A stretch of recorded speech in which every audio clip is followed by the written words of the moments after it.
Mr.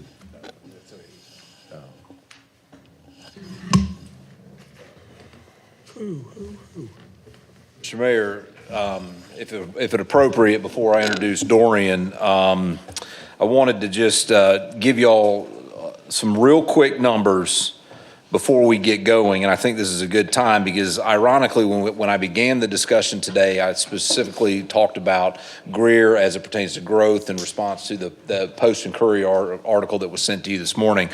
Well, since from when you banged the gavel to start this meeting and where we are now, I've actually gotten the updated official census numbers that came today. So these are fresh numbers.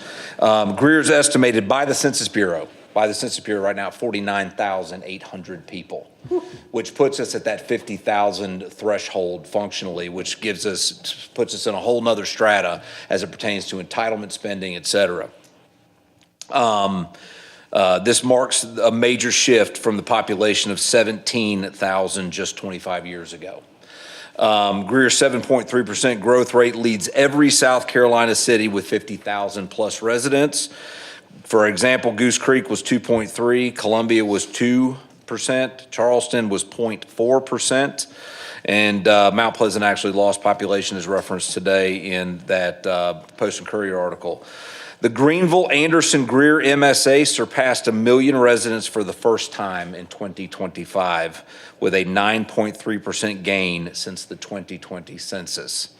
And the national average for mid-sized cities was 0.7% in 2024 to 2025. South Carolina mid-sized cities averaged 2.2%. Juxtapose that to our 7.3%. So again, I think it is important to keep that in mind as we continue to talk about these budgetary requests from what I consider largely your big three, which you're seeing today, public safety and public services as it pertains to personnel and capital.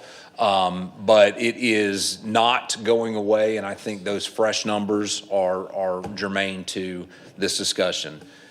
With that, Mr. Mayor, I will turn it over to Chief Flowers and let him proceed with his presentation. Where'd you get those numbers?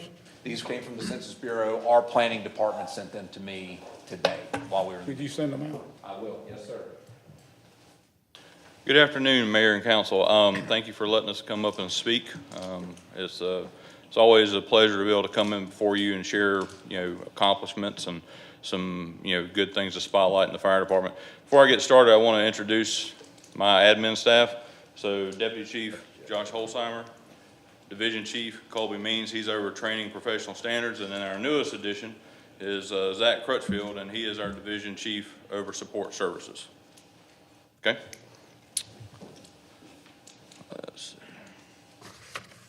So you'll see that I've got just a little bit of information in here as far as just general data. All this is really provided on the monthly reports as well, but kind of want to go back and give you a highlight of the past year.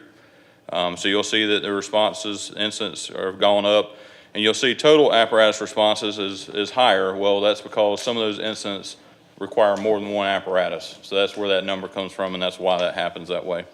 The QRV is around 1,700 calls this past year. And then we also track all of our data by county. So we've got Greenville County and Spartanburg County. Greenville County is 4,300. Spartanburg County is around 1,400. And then we go into some other data that we do. So last year, training hours department-wide was over 25,000 hours. I wanted to highlight that because you have invested into a huge project called the Public Safety Training Facility. Once that is open and we're able to actually take advantage of that, which should be very soon, we're hoping to make those numbers even higher. So I just want to point that out, that's one of those things that we strive to do because the training makes us better at what we do, but also more efficient and also more safe for our personnel. Under the fire prevention, that is the number, I'm sorry. What's QRV? Quick response vehicle. That's our ALS medical vehicle out of headquarters. And is that the only question? Yeah. Okay. I'll have more, believe me. Okay, no problem. So fire prevention, that's the number of people that we've currently touched. Again, I wanted to spotlight that because you'll see a little bit later on, we've added additional staff member to focus specifically on what we call community risk reduction, which is what fire prevention falls under. So we'll talk about that a little bit more as we go on. And then, of course, you've got inspections. Total inspections were 2,900, and then you have violations and corrected. And so we track every time we have a violation found, and you can have multiple violations in one location, you can have one. And then we also track how many were corrected within that time frame. That doesn't mean they weren't all corrected, it just means it wasn't corrected by the end of the year. Some of this is going to be also a look back for the past 5 years. So this is one that Mr. Airwood, I think, was extremely excited to hear when we first got this, but our ISO classification improvement. When I first arrived in 2015, so I did go back that far, not because it was me, it was our staff that accomplished all this, but just as a matter of perspective, we were a ISO Public Protection Class 2. And we talked about that earlier briefly about the score behind that number, so the 1 and the 2. To put that in perspective, we were sitting at 81.02 as a score. That means technically we were 1.03 from being a Class 3. In 2021 to 2024, we earned Class 1. We were reevaluated in 2024, and to present, we're a Class 1. We're about 2 points, so around 92 points in that, and some of the things that we will address in here will hopefully gain more points. So we're not necessarily chasing that 1, and I told everybody when I first came here we were not going to come in and spend money specifically to chase a 1, but we would get it through the normal progression of improvement of services that we're delivering. What was the big improvement that went from Class 2 to Class 1? So from a residential standpoint, most residential insurance carriers, and those of you are not familiar with ISO, ISO has an impact on the insurance premiums you pay for your homeowner's insurance. And so typically the better that number, and that scale is 1 to 10, typically that number as it gets lower, being a 1, is better for your insurance premiums. There are some variables to that. So some insurance carriers do not follow ISO. Some of them also use banding, that kind of stuff. So there's some variables out there. But most residential properties don't benefit beyond a Public Protection Class 6. But when you get beyond that, it's commercial properties primarily. And then from an economic development standpoint, a lot of your big companies, especially your international companies and stuff, where they have, some of the big fire insurance carriers and stuff like that, they specifically look for communities that have that Class 1 rating. So it can be, not saying it always is, but it can be a driver of economic development as well, especially on the industrial side, commercial side. Yeah. Now, as far as for the actual fire department, when you guys went from like a 81.02, which is the number you just said, right, all the way to in the 90s to be a Class 1, were there any specific things you can point at? So we did this, Yes, this. absolutely. So some of the big ones were obviously that comment about the training hours. We increased the amount of training. We also started doing automatic aid with our neighboring partners. We also, the council has blessed us with additional staffing over the years. So all those things combined have helped us. And then in addition to that, something else you'll see in here is we've also either built or acquired some additional fire stations during that time. When I first arrived, we had 2 stations, and then we also had some staff that we co-located at another station with another neighboring department. And since then, we have bought a fire station from a neighboring department, and we've also built a fire station, relocated a fire station, which helps with that deployment analysis that is done when they look at ISO ratings. Excellent. That all your questions? No, excellent. Okay. So I know that, we were asked, or PD was asked earlier, kind of how we compare that kind of stuff. And this is one of those things that always comes up, is how many firefighters per 1,000. The statistics here are based off 55,000 population because that's the current estimate that we have. I know what the census says, but obviously that's not always accurate. So based off of that, I looked at what the national standards are, and I say national standards, not a standard, it's the national analytics, okay?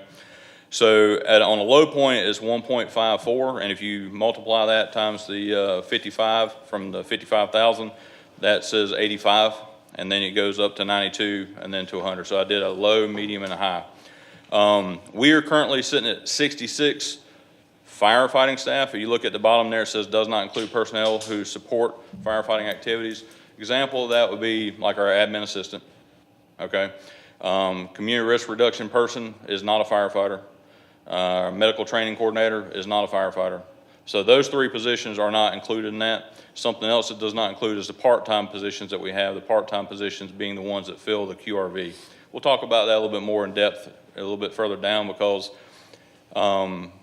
there's sometimes a misconception as to how many we have versus how many are actually working. So we'll talk about that. Any questions on that slide? Chief, tell me. Yes, sir. The 66. Yes, sir. That's how many we've got on our payroll. Yes, sir. And tell me again, the low, is that per thousand? That is, yes, sir. So what you do is so in our instance, in this equation here, we took the 55,000 divided by 1,000, that gives us 55. And you take the 1.54, multiply that times the 55, that gives you that 85 number, and so on down that list. All right, now, and I don't really know how you would do this, but since we do that joint response, Yes, sir. do you factor in those personnel? So they're not figured into this number, no. But we do, the way that I can somewhat qualify that is that we haven't had to increase the number of our full-time staffing as quickly as we otherwise would have. Doesn't mean it keeps us from having to do that. It just means that we've been able to get some additional efficiencies out of the system by doing that automatic aid and considering the fact that we're able to get more people on scene. Typically, so we're in kind of a sweet spot from that regard, and I'll give you kind of an example. There are additional numbers, so in addition to these national per capita numbers, there's additional numbers also that you can pull out for communities that are in 50,000 to 99,999. If you do that, the low end looks a little better. It's at 71. But as you go up, it increases exponentially. So for example, where the mid is 92, the mid for that group is 114. And then if you go to the high, that's 157. And the reason being is because you're kind of in that sweet spot where if you're a smaller department, so some of the departments around us that cover geographic areas that may be similar or less than our area, their population density is probably not as high as ours. But that doesn't mean they don't have to have a higher number of personnel to just take and put the rubber on the road, so to speak. So a lot of times those smaller agencies have higher numbers. They're more inflated on that as they go up.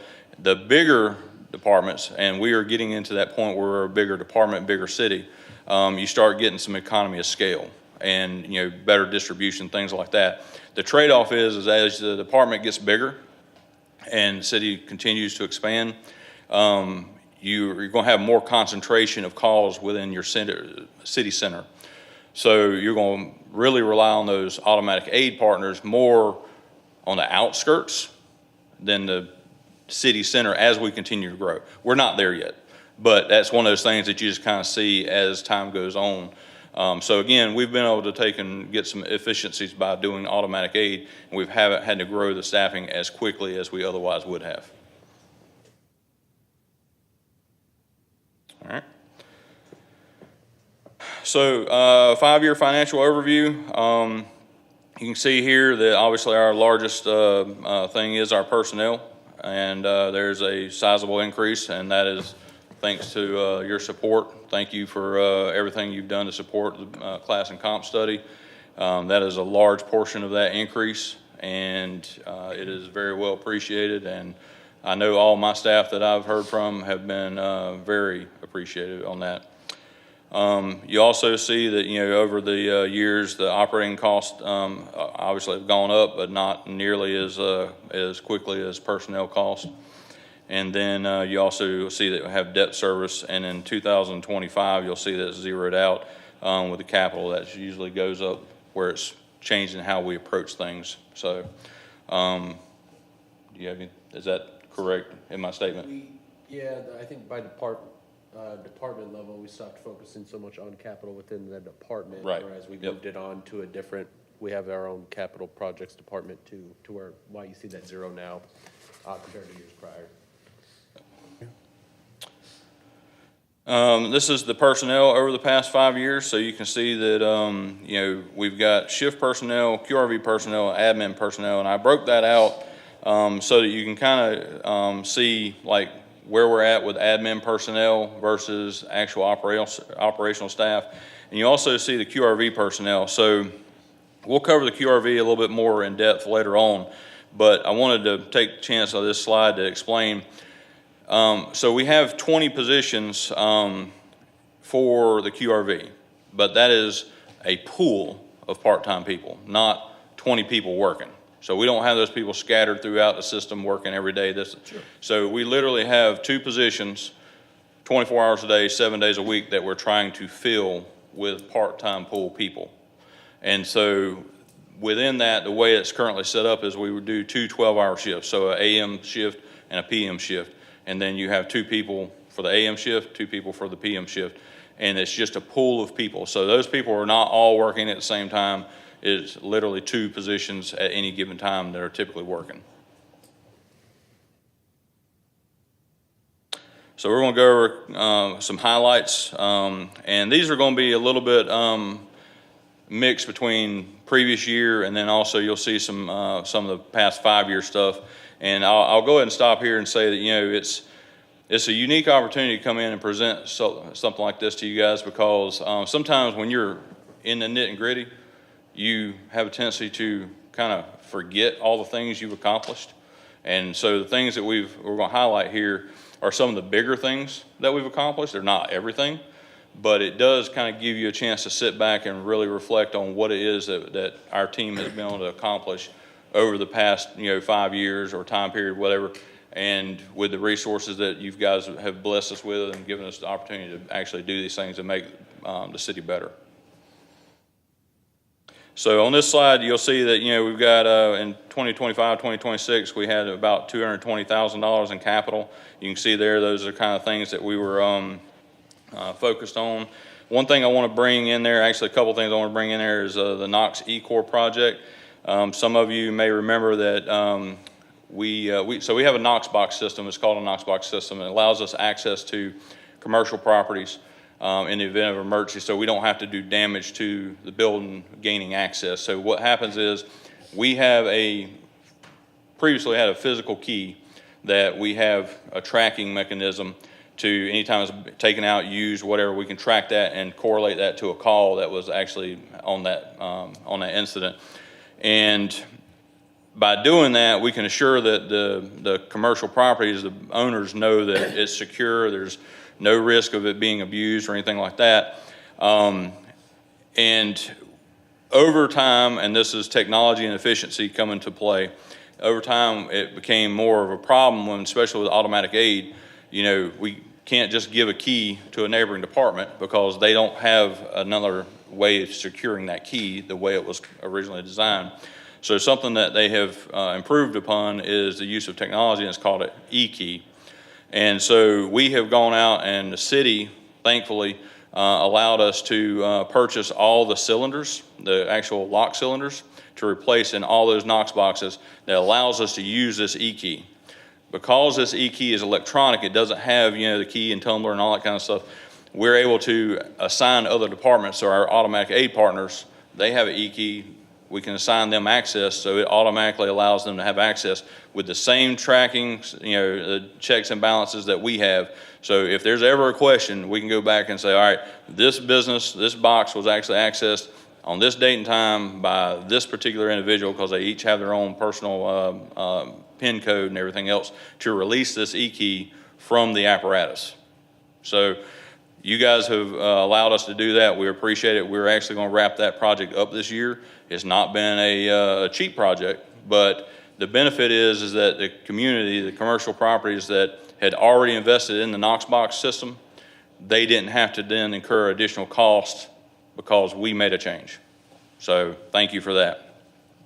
You'll also see under the operating column, strategic plan and uniform jackets. Uniform jackets, unfortunately on this particular one, because we're a bigger department, it was an expensive component, but it was not the majority. Majority of this was the strategic planning process. Those of you that know or don't know, we had a previous strategic plan and we went through that. It timed out as we completed things, so it was time for us to do another one. We have done that. Some of you participated in that. So we have that, and we are starting that now in this year because it was in this budget year currently that we're in. And then finally, we do have one grant for this particular budget year, and it's for gear extractor and gear dryer, and that is going to the Station 56, which is a station we bought from Pell and Batesville that did not previously have that. That was a federal grant. Will we be able to get grant money for the new fire department for similar equipment, or? So when we're building the fire stations, we typically include that into the design of the fire station. In some cases, we can and we have, but it depends on the timing of everything because there's time frame when you have to apply for it, then you have to wait to see if you get it, and then if you are still waiting to see if you get it and you've already got a station built, then you don't have it. So it's really a timing thing. So what we do is we try to look at where we can either fix things that we find that we already have problems with and then update that. For example, we'll go down here. I'll have some more examples of some other grants that we've been awarded in the past 5 years, roughly $300,000 worth of grants that we've got over the past 5 years. Excellent, okay. All right, so speaking of 5 years, this leads right into this. So we've already talked about briefly the 5-year strategic plan, which we've already started that. We've already actually started making some progress on those goals and objectives. Then you have Purvis. We'll go over Purvis a little bit more in depth further down. You have fire party dispatch. Again, that's Purvis and priority dispatch helps some of the things we were talking about earlier with PD with dispatch. It helps them be more efficient. That doesn't keep them from needing more telecommunicators. It just makes things a little bit more efficient for them, but it also in turn helps us out as well. Then we'll talk about the grants received. We'll talk about fire apparatus. Again, with the support of council, we have gotten to the point where we've got a top of the line, front line fleet of apparatus. We'll go over that. We'll talk a little bit more about the ALS QRV, of course, the fire stations, the training center, and then reorganizations, which kind of briefly touched on a few minutes ago, but we'll go into that a little bit more in depth. So the strategic plan, it was community driven, incorporates feedback from the community and community leaders and agency stakeholders. It puts us beyond status quo. Basically, it's always moving for that improvement, always improving. That's what we want to do as a department. That's what the city does. We're always looking for ways to improve. And then planning for the future. As the previous strategic plan provided guidance for 2019 through 2023, this one gives us a roadmap from, I say, 2027, which we're in 26, 27 now, to 31. So that's kind of where we're at now. And then if I can get this to work, because they switched this backwards on me, because I've got to go right or left or something. Well, now it ain't working. All right, well, they lied to me, so see if I can. No, sorry. Mr. Arrowwood, he's aware of it. And so Purvis station alerting, what that does is it interfaces with the CAD system. And where it helps out dispatch is previously, anytime that we have a dispatch, you had a telecommunicator having to actually read out all of the apparatus that's needed to respond, the pertinent information, everything over the radio. And they have to wait for tones to drop and all those kind of things. This system takes the information that normally would have to be read out by a person, reads it out through text to speech. So it's automated voice. And I would encourage you, if you go on the city's website, go to the fire department's front page, scroll down to the bottom, and you can take and click on links down there to listen to the various audio channels that we use for the fire department. And you'll hear that audio information. Mr. Airwood, he's been an advocate for that for many years. But it just automates that process, so you no longer have to have a dispatcher doing that component. What it does, it frees them up to be able to be on one of the fireground channels, the operation channels, to actually work the event for us. So if we have a structure fire or a major event, we've got a telecommunicator on a channel that we're actually communicating with. They're not tied up trying to dispatch additional calls because we're on this incident and you've got other calls coming out. So it's very helpful, reduces dispatcher workload, and this system also provides redundant backup. So they've got redundant servers, and then it also has the ability to not only do the text-to-speech and do network-based, IP-based alerting of the stations, it can also interface and alert with the radios. So literally the radios can be alerted, and that's instantaneous. So previous we had tones, so each apparatus had its own tone, and you had to wait for however many tones to drop, which could take many, many seconds to get that done before they could start talking. Now it's instantaneous. Priority dispatch. So this is brand new. This literally just went in service. This is something that was a combined effort between PD and FD.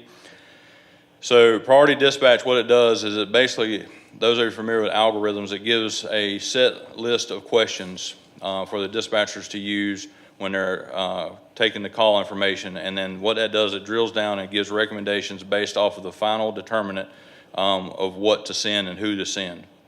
So what it does is it adds consistency to the dispatch process. And then if we find out that there's a hiccup or something, we can go back and go through that whole process because it's all recorded in the system, the CAD system. We can go back and say, all right, where did this go wrong? Was it because the caller gave the wrong information? Was it because dispatcher heard the caller wrong, or whatever it is? It gives us ability to do quality assurance and quality control. So big thing for us, and we're very happy to have it.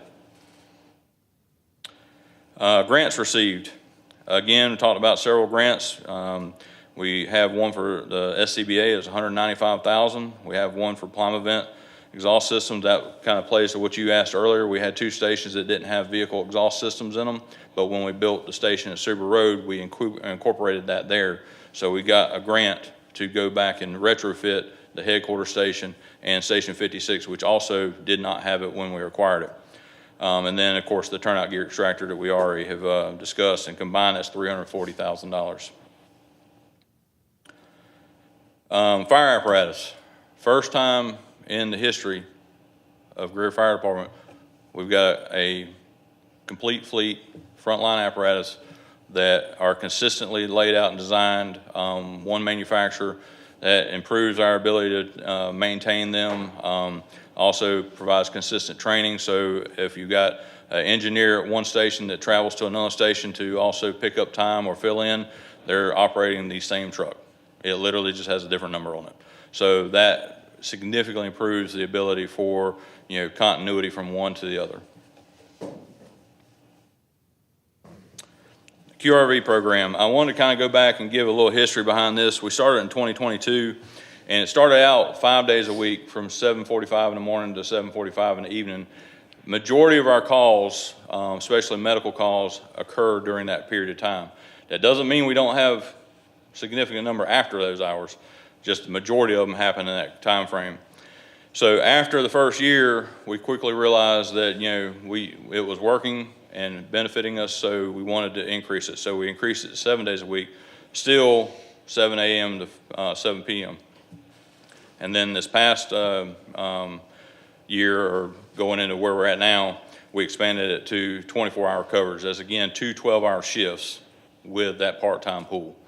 So that's how we cover that now. And part of that, it was kind of touched on earlier about outgrowing facilities and things like that. We literally do not have a place for them to lay their head if we were to put them on 24-hour shifts. So that's why that's one of the reasons, not the only reason, but that's one of the reasons why we have them on 12-hour shifts. And then fire stations, obviously you're familiar that we relocated and built Station 42. That improved our deployment because Hood Road, where the previous station was at, you had so far to travel each direction before you could really get out to any of the other areas. And then obviously it was a major improvement over the previous fire station as well, and adds capability for future growth. And then Station 56, we purchased that from Pelham Batesville. That was in 2022. And that was already in place. We just purchased that from them and moved in. Public Safety Training Center. Big excited about this. Big excited. Again, thank you very much for all of your commitment and help and support in making this thing happen.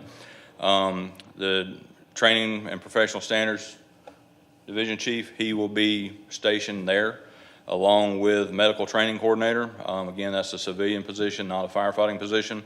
We'll be there, and then, yes, this is going to be a regional training destination for us. And to give you an example, you know, we were sending people out for EMT training. So if we hired somebody in that didn't already have their EMT, we were having to send them out, and it costs money, right?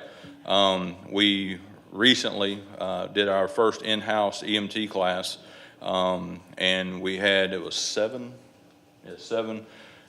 students in there. All 7 passed the National Registry Test on the first attempt, and it was a 7-week EMT class, whereas before we were having to send people out for 2-3 months to get it done. And so that's one of those things we'll be able to bring in. We've already got the people, we've already got the facility.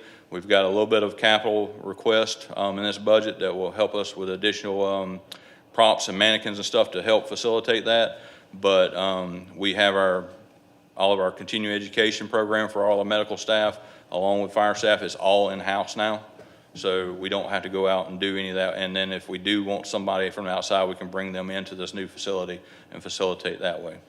When you say regional training destination, do we already have some good communication with some of the neighboring Yes. municipalities? So We they're all do. excited about it? And all of our automatic aid partners, before we tore down the previous training facility, they were already coming on board to train with us on a regular basis. Okay. And if you have specific questions, I would refer that to Chief Means. But he's our ringleader. He's the one who keeps all that straight and organizes and schedules and all that. But so part of our automatic aid process, and ties into ISO, is in addition to having automatic aid, you have to prove that you, one, respond together, but also train together. And then we have, response plans and stuff like that. And we have kind of become the hub for our group to ensure that everybody's operating on the same level and at the same capacity. Okay. Does that answer your question? Yes, sir. Reorganization, so we briefly discussed this.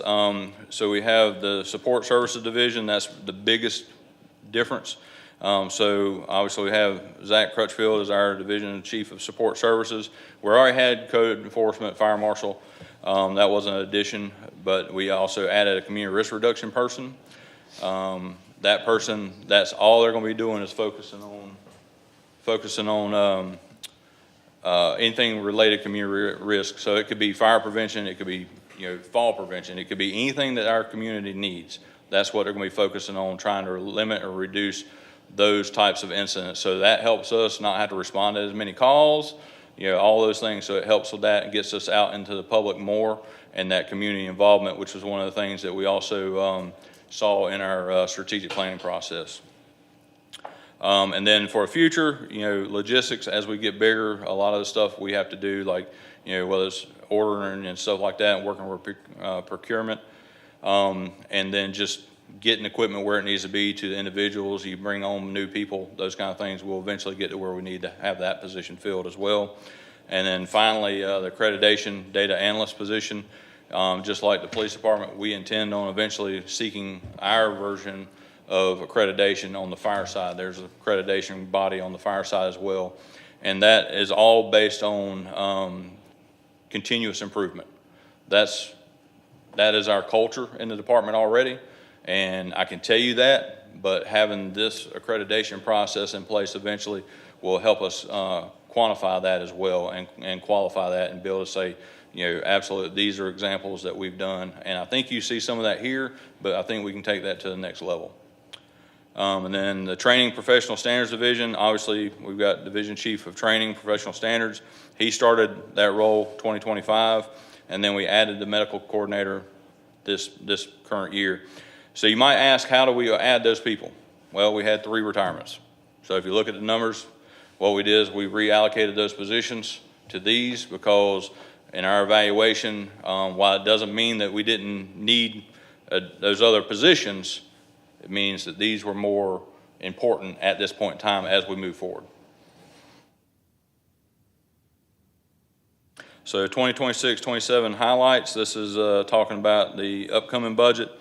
Capital, actually, a capital request is actually a little bit less than last year.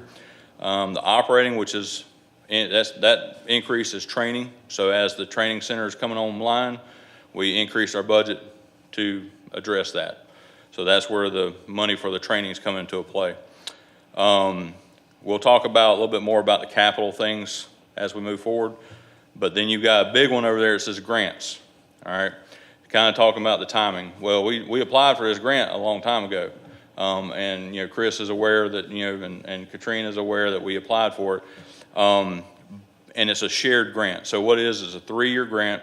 We asked for 3 firefighter positions, and during that period of time, the federal government would pay part of their cost.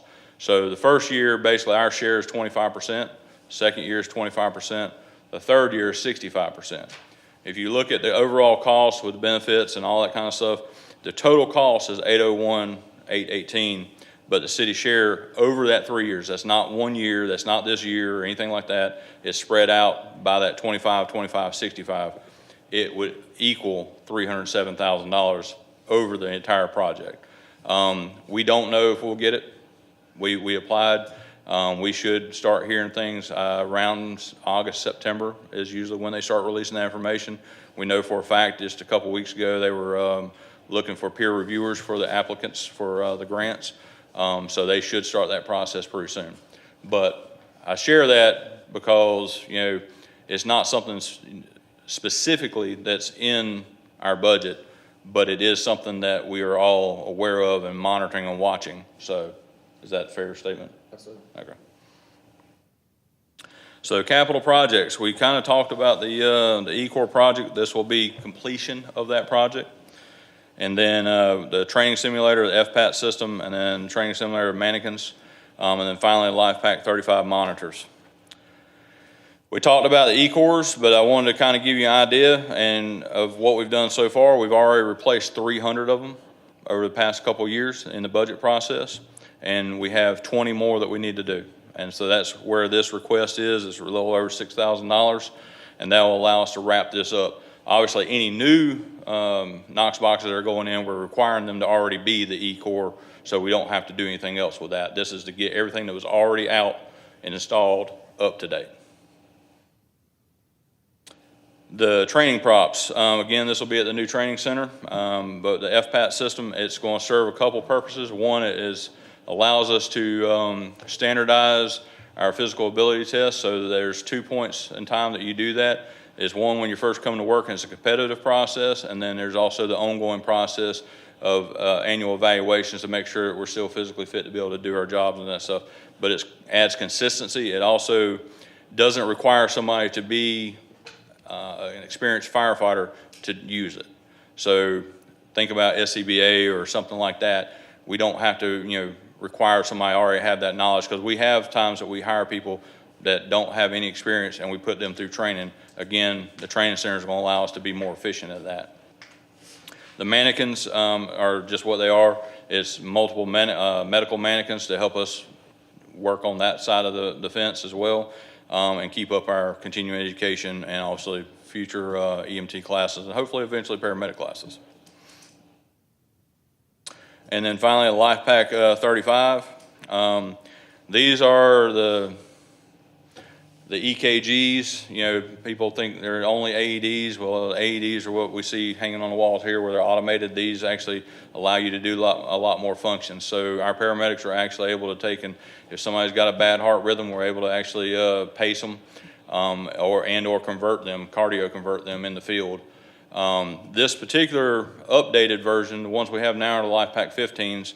And this is starting the process of replacing them over time and also giving us additional capacity. But it's the only one that allows you to check the rhythm while you are actively doing CPR.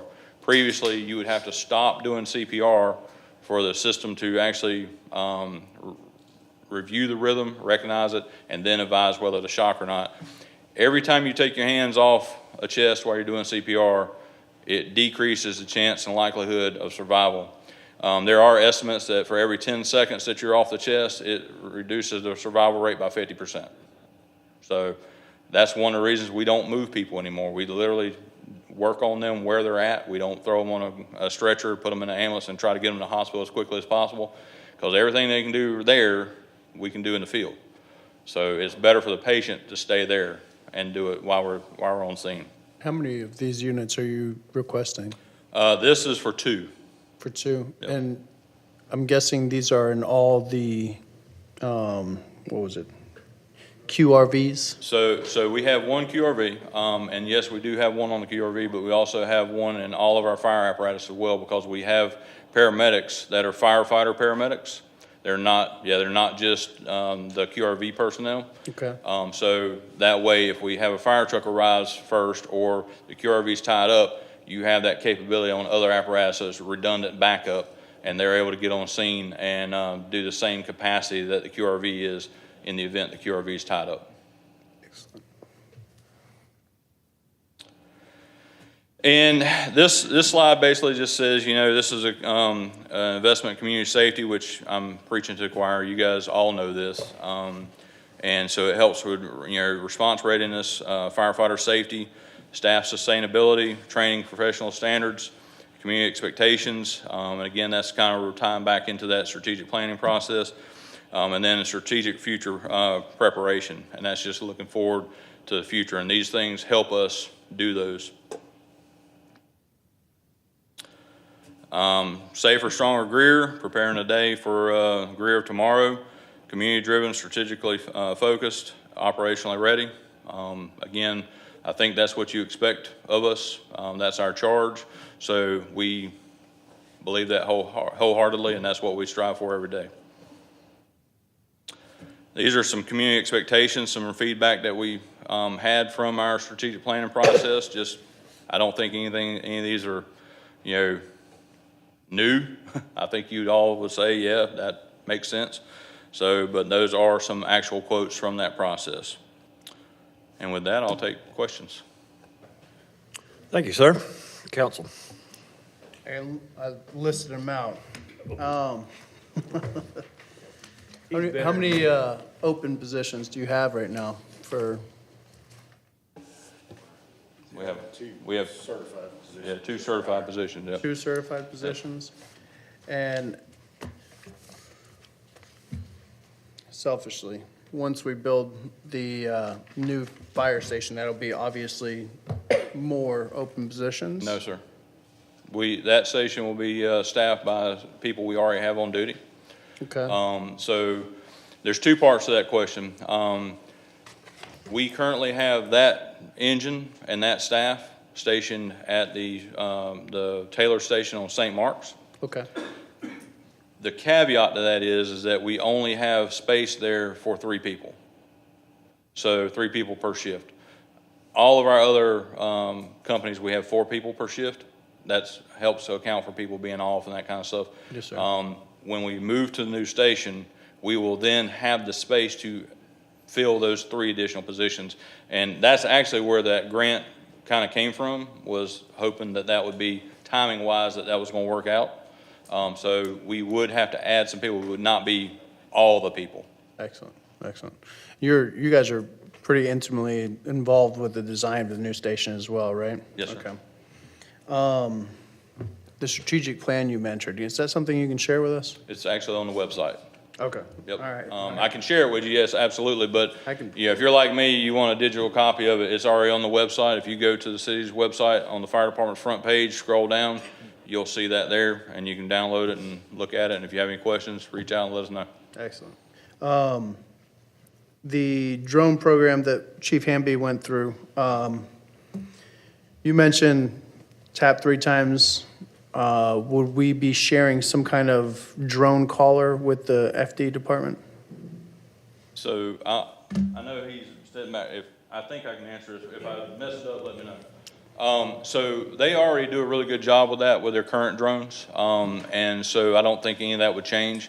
The additional benefit to us is that, with these drones and them being able to have that live feed, he could take and have our, battalion chiefs or whoever's in charge of the incident also receive that live feed, so it would give them that benefit.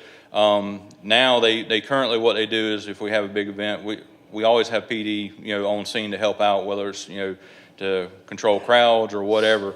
And a lot of times we have one of their drone operators on scene, and we have absolutely used them in the past where they've actually been able to fly the drones, and, look down and give us a good perspective of the fire and look for any kind of issues, whether it be a roof that's getting weak or has fallen through or something that we're not seeing from the ground. It gives us a different perspective. Okay, excellent. We talked about, well, I know Josh just went and picked up our new 2 engines. Do we have any, the lead time on those is astronomical, correct? They are on the engines. It appears that they're starting to reel that in a little bit. I would not want to take and give you an estimate of when that would be, but what we're hearing is the lead times are starting to come in some. The ladder truck that we have on order, we ordered back in June of last year. We're still probably 3 years out on that. So what was the lead time on the engines that we received? Most recently Yeah, that we've ordered, Yeah, it was 36 months, about 3 3 years. years. Wow, okay. So are we needing to be, when do you write your specification for the new vehicles? Is it at the time of purchase or? We standardize our specifications, so other than small tweaks, we don't have to go back and rewrite them. We already have those specifications, and we've just dialed them in from one to the other whenever we get out there and actually like, okay, this works, this didn't work the way we intended, or whatever, something we need to tweak. And fortunately, we haven't had any major tweaks. We did a real good job on the front end of designing those. So we don't have, that's not a problem for us on lead time because we already have that specification. It's our specification. We don't have to ask somebody else for it. So we don't, that doesn't play a role in our lead time. What plays a role in the lead time is literally placing the order, obviously getting support from council to be able to fund that request, those kind of things. But we actually have projected purchases all the way out to 2046. Okay. And whether that's, replacement apparatus or new apparatus with a, focus on future growth of the city. If the city continues growing like it is, there's a case that we may have to put another staffed apparatus in an existing station. So that's not a replacement apparatus, it's a new apparatus. So those kind of projections, we have those. We obviously have to tweak those as things change in the environment and the city growth patterns change. It's growing more here today than it is there tomorrow. Those kind of things. Okay. All right. But we do have is that going to be kind of spelled out in the strategic plan as well? So what is spelled out in the strategic plan is identifying the issues, the goals, and then what the objectives are. And then under those objectives, each of those objectives are designed to help focus on those particular things, those needs that support those goals. And to that point, we have that document that literally shows, and it actually goes out and recommends personnel, apparatus, stations, all those things. Excellent. So it's really comprehensive. One last one. Side jobs. I've talked to several firemen, and they've asked, do we have city-sponsored side jobs?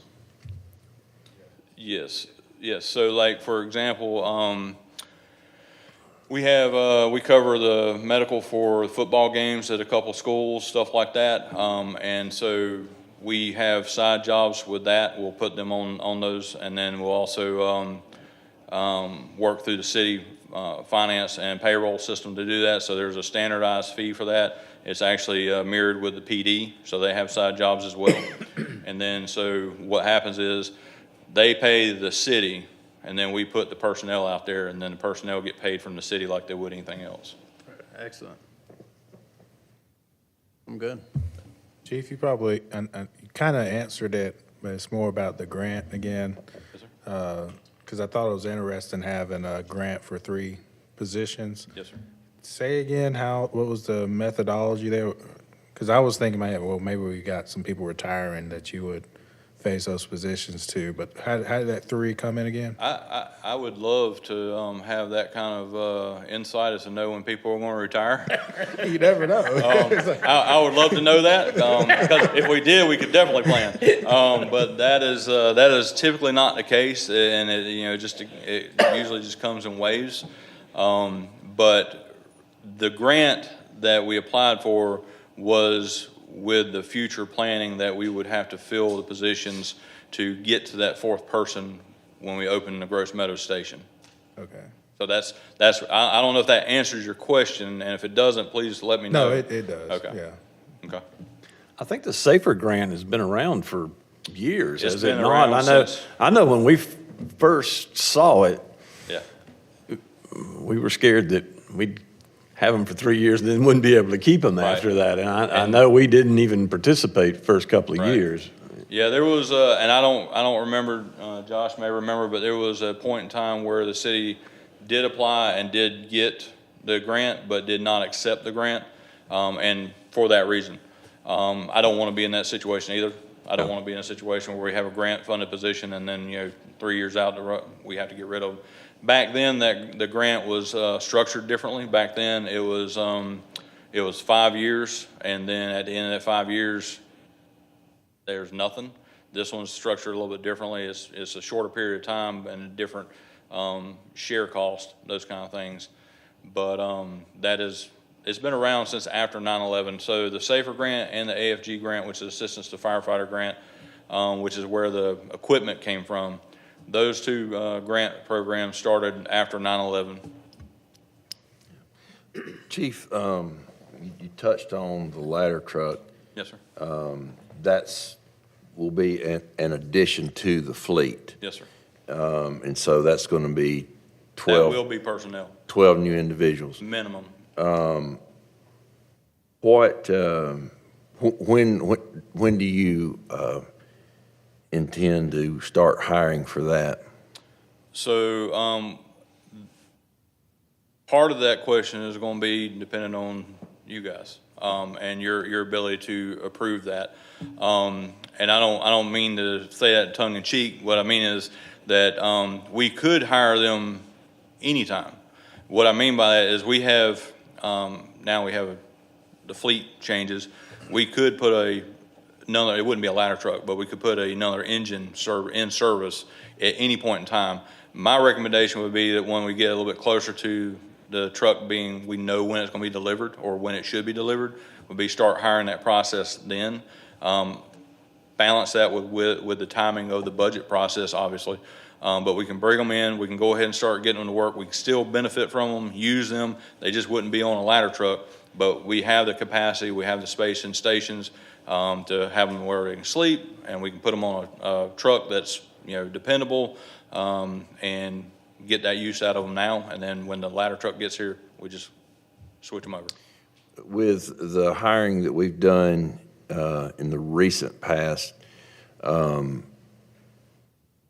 because when 12, 15 people you're talking about hiring, what do you think the most will it be folks right out of school that come to Colby and he molds them the way Greer firefighter ought to be, or is it folks that's you know, has experience, what do we see out there when we, I think, and correct me if I'm wrong, but I think, you know, what you will see is you'll see a mix of that, and we have the ability to kind of control some of that too for our benefit.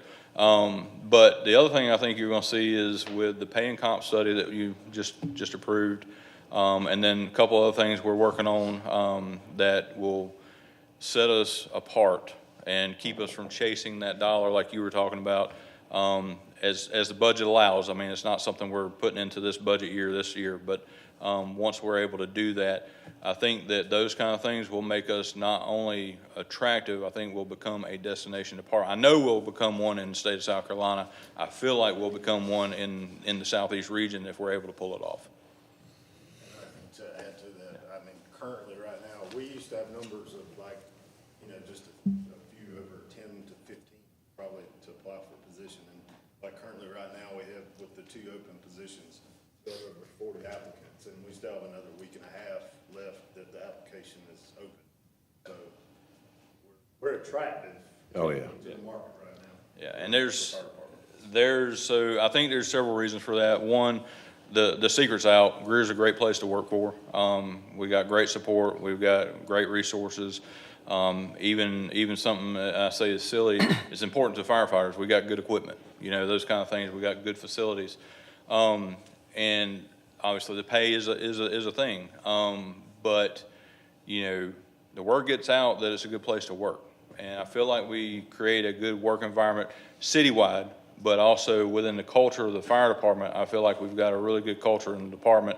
And if I'm saying anything that's not correct, y'all please speak up. I don't mind egg on my face, but I think that people outside see what we're doing and they want to be a part of it. And it's becoming more and more prevalent, which is indication of those numbers he just shared. And it is a mix, like what you were asking. What I've been seeing, reviewing the application so far, has been a mix of, because we're requiring these 2 positions to already be certified. okay. Yep. So they're gonna have to, they may not have their EMT yet, they'll have to get that within 12 months. When, But with what we have in place right now, it's a mix, lateral, and we have some that are right out of high school that are. yeah, the high school folks, because I know we recruit from down there at Bonds heavily, and try to work with them real close. Are they certified when they come in? They are now. Great. Yes, sir.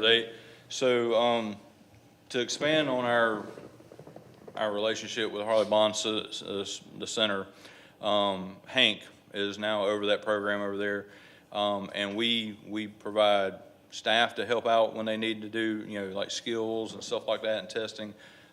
They actually are housing one of our spare apparatus over there.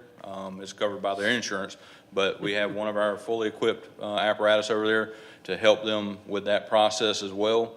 And we're in constant communications with them, and, you know, even sponsoring some of them through the Explorer program, those kind of things. We've done that in the past.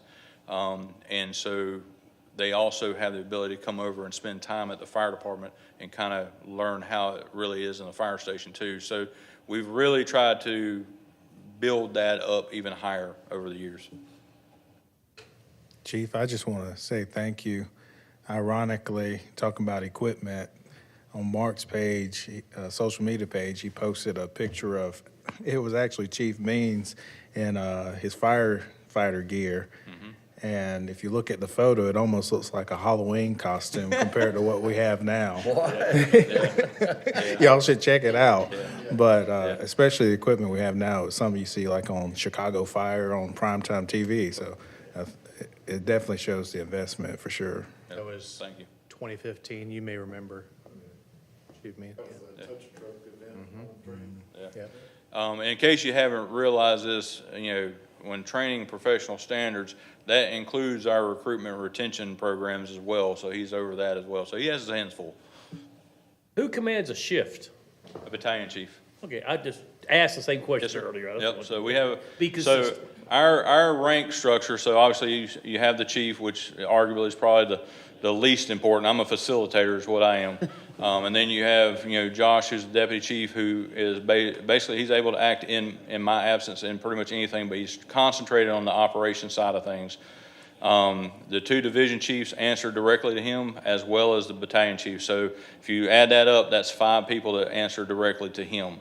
And then you, from the divisions, you have that split out to kind of divide that workload into other positions. But the battalion chiefs, then we have captains, then we have lieutenants, engineers, and firefighters.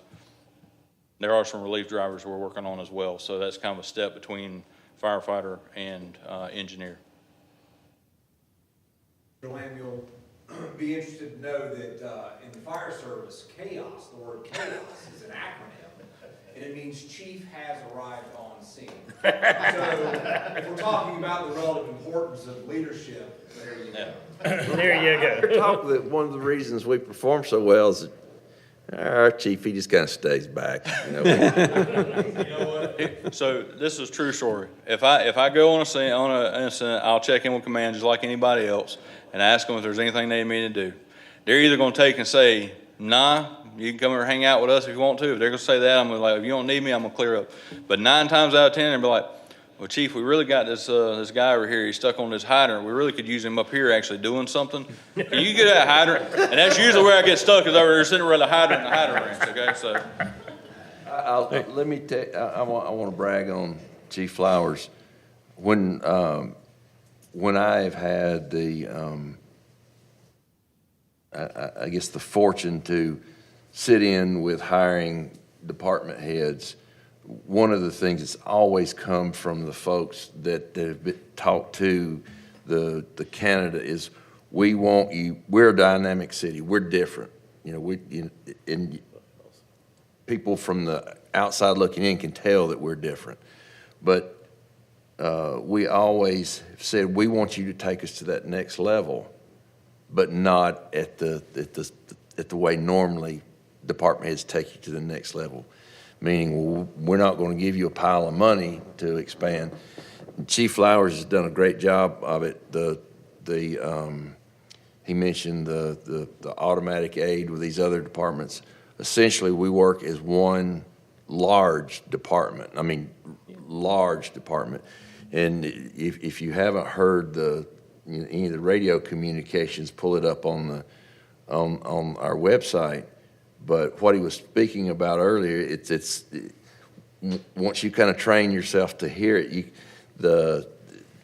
they'll be going to a call that is in, you know, right downtown, or it could be another end of the city, and then it's just bam, bam, bam, bam, bam. It's all self-populated by the dispatch system, and they start the dispatch. It's rolling off lots of resources, but we don't necessarily own those resources. We all work together, and the way we operate now, essentially, unless something really happened right around a particular station, stations will never need to expand, Right.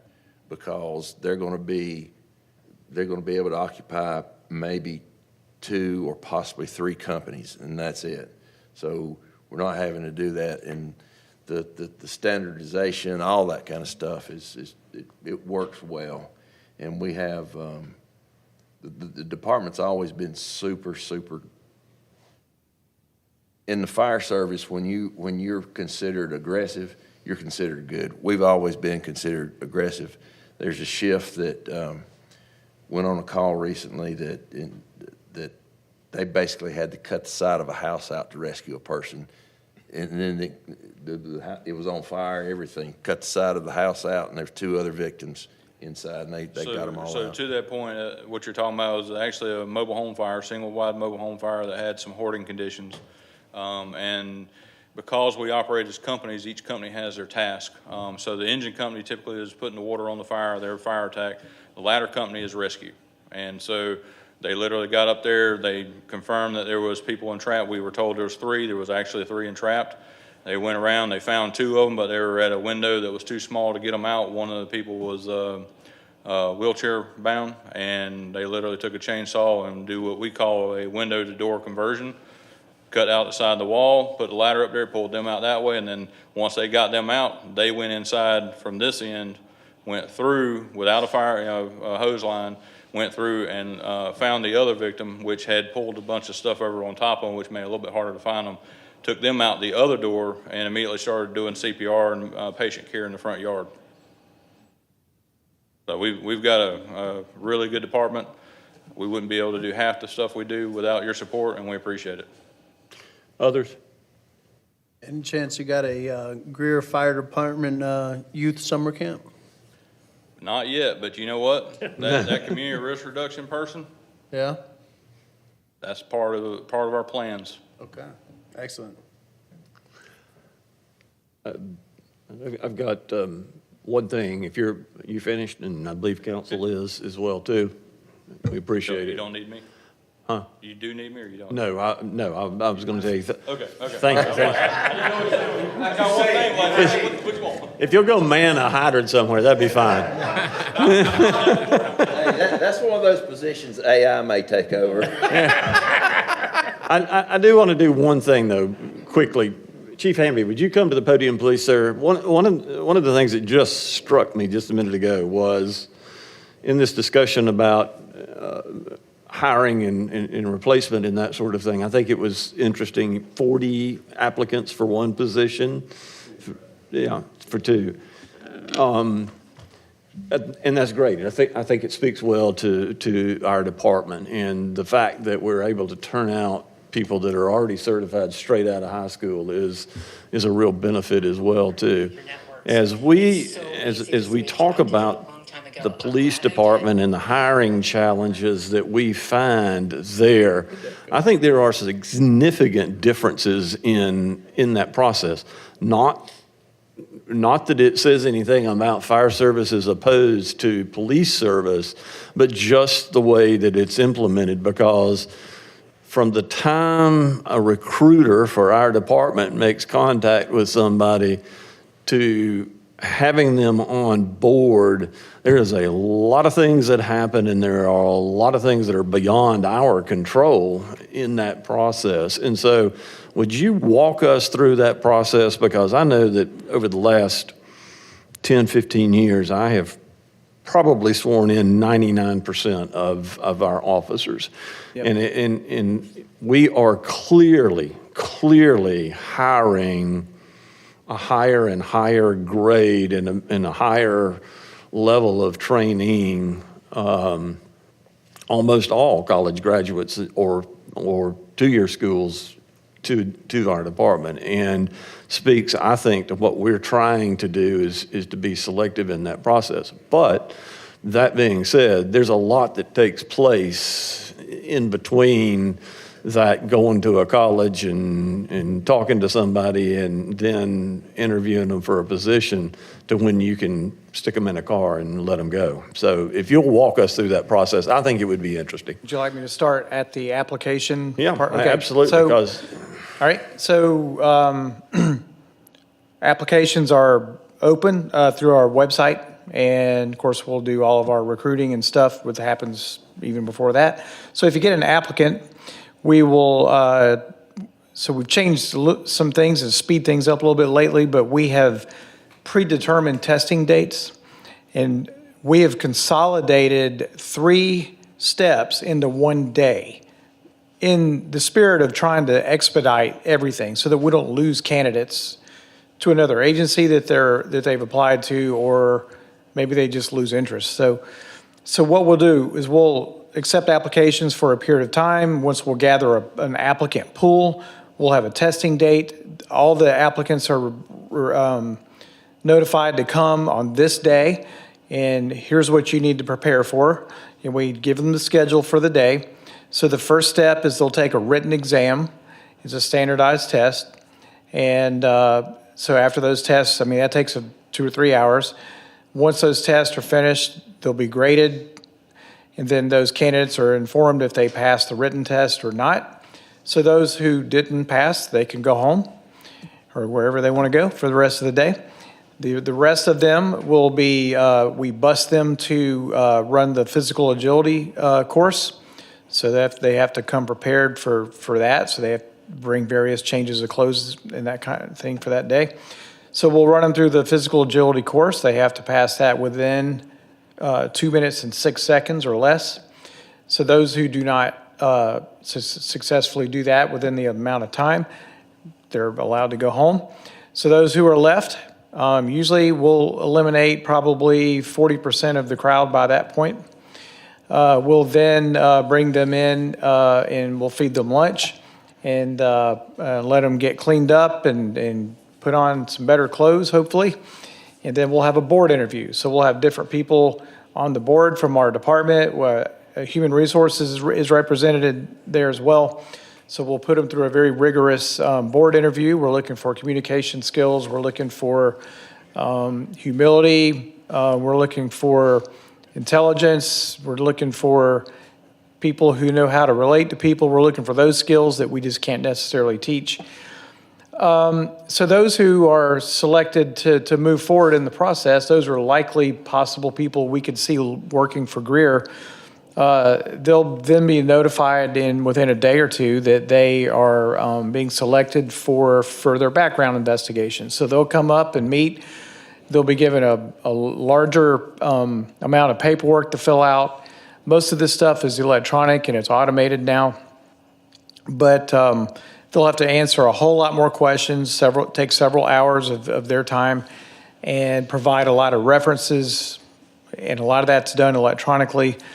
But so that background can take another month, 6 weeks sometimes, and then we will those who have not been weeded out, because oftentimes we'll find people who they'll weed themselves out either from alcohol, drug use, bad employment history, criminal charges, driving. They may not have a driver's license. I mean, there's all kind of crazy things that happen.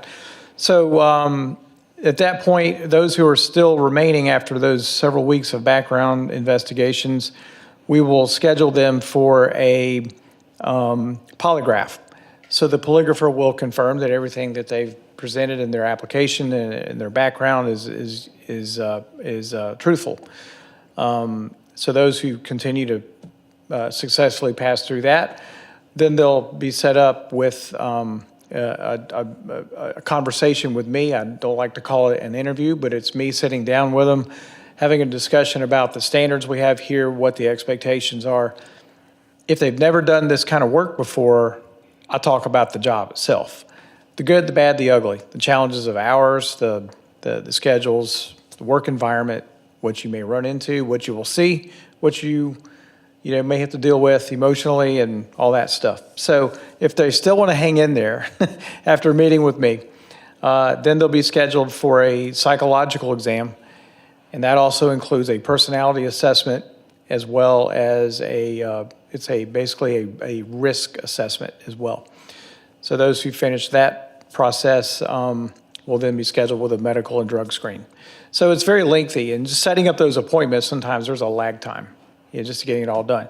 Now, once they get hired, and there's always a lag time separating from their previous employer and that kind of thing.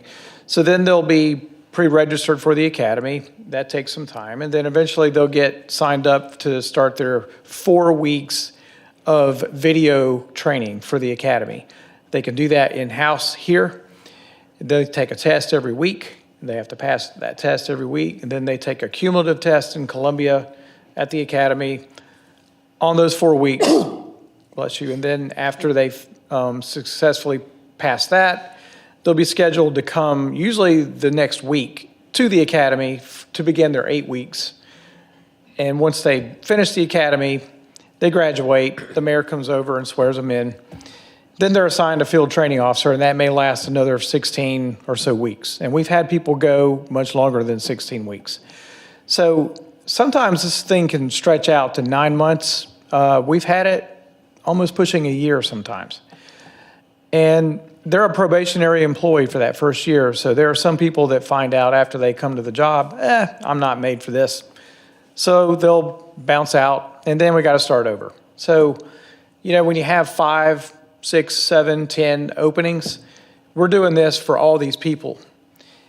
And then you got to assign training officers to all these people. So you're slowing their production down. while they train. So I tell you what, it's like running a separate company, basically a farm system to try to, backfill vacancies. And then, when we grow the department, there's more positions. So we have to start over. So hopefully that answered your question. Yeah, and I think one of the points that I wanted to make to that as well, too, is we'll do all this to get them through the academy, and basically, if you get through the academy, you've now got the Willy Wonka golden ticket, so to speak, and they only have to stay with us at this point 2 years before they can move on, before there's some. More or less, yes. More or less. But once you have achieved that and you've been certified, then you're now fair game for any other department to come along and offer you $100 more a month. And I think one of the things that we see, particularly while we are attracting young, well-qualified people, is it doesn't take a whole lot to get somebody to change nowadays. And, that makes that job transient in some regards, because, maybe it's being offered a take-home car, or maybe it's a bump in pay, or whatever it may be. It's easy to attract somebody, and they're already certified, and you can skip that whole year that they've been through that we've invested in them along the way. So, One of the things that Matt and I have talked about for a very long time, and I think they've implemented it. They don't talk about it much. And Matt went from the application process forward, but this all started when I think you guys were trying to hire a young man that was had majored in criminal justice at North Greenville, and he was an athlete. He's from Greer, that kind of thing. Hey, this guy's a good fit. So as we talked, and it came about. Well, we need when we go and to these recruitment times at these schools, you need to really be recruiting like you're recruiting an athlete. And I think that's kind of what you're doing. You start building that relationship, because you're not going to talk to that recruit if their teachers say, yeah, you don't want this guy, he's not a fit. So they've been doing that, and then I think it's kind of you kind of learn these folks, and they learn who you are, and they figure out, are they going to be a fit for us, because everybody's different. And then when they do enter that application and then start, you kind of have an idea that these people are going to play out, because not play out, they're going to work out, because they've already invested. You've invested time in them, trying to get them there. They know you. It's a more comfortable environment. So then, when you do hit that mark where they're turned loose, they're not as apt to jump ship. But, we're still going to have that anyway. thank you, Chief. That's what I was looking for, was that overview. Now, I think we got Travis is the only one left this afternoon. Are we standing between Travis and going home, or? Yes, Mr. Mayor, your call, 5-minute break, or moving on? We are going to we're going to do a little shorter one this time. We're going to reconvene in 10 minutes. Thank you.